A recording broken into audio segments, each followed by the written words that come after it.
So you're watching Phase 4 of the MCU for the very first time, and you get to Spider-Man No Way Home. But this movie is tricky because it requires a lot of prior knowledge of movies outside the MCU in order to get the full experience. In this video, I will quickly explain what you need to watch beforehand in order to truly understand Spider-Man No Way Home. Obviously, you should watch the previous MCU movies prior to Spider-Man No Way Home, but these are the movies you definitely do not want to miss. Captain America Civil War, Doctor Strange, Spider-Man Homecoming, Avengers Infinity War, Avengers Endgame, and Spider-Man Far From Home. These introduce Spider-Man and other characters within the MCU that are a major part of No Way Home. But here's where it gets tricky. No Way Home has villains and plot lines in it that are from other Spider-Man movies outside of the MCU. And if you want to understand it to its full effect, I highly recommend you watch them, because those storylines carry over into No Way Home. First off, you have the Sam Raimi trilogy starring Tobey Maguire as Spider-Man.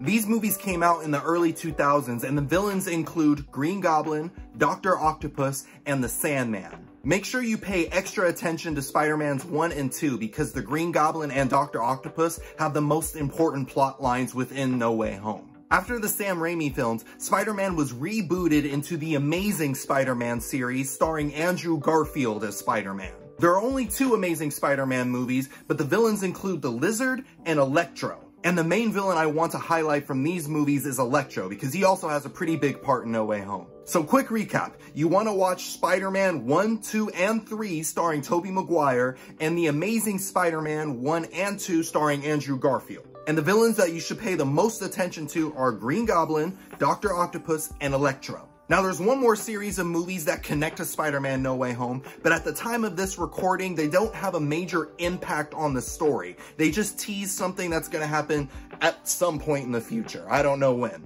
And those movies are the Venom movies starring Tom Hardy. There's only 2 of these movies. There's Venom, and then there's Venom Let There Be Carnage. Once again, these movies only set up something that might happen sometime after No Way Home, and at the time of this recording, nothing happened yet. So you can skip these movies if you want to save time. I don't recommend it, but I understand if this is your first time watching these movies that it's a lot to take in. Now, with this knowledge, click right here to learn how to watch the rest of Phase 4 of the MCU. And if you enjoyed this video and you want more like this, hit the like button, comment down below, and subscribe to my channel. And I'll see you in a bit.